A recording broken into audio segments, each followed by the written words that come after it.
Assalamualaikum warahmatullahi wabarakatuh. Barudak yeuh dina video yeuh urang ngabejakeun kumaha carana nyieun efek baju transparan make aplikasi PicsArt.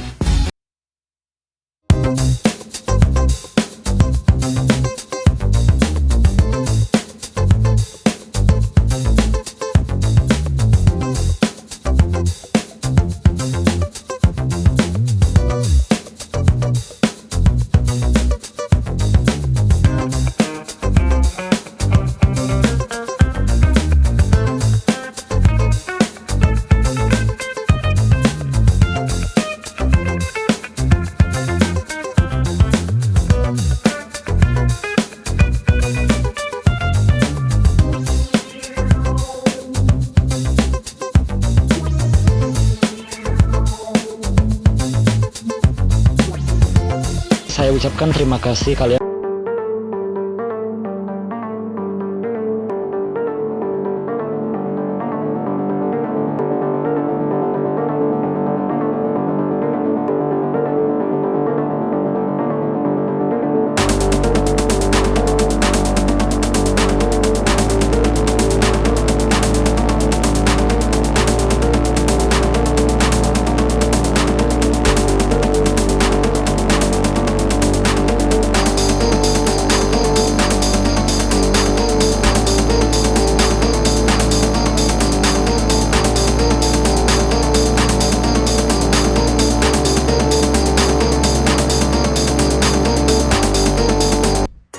Oke, semoga berfaedah dan nantikan tutorial selanjutnya. Thanks for watching and wassalamualaikum.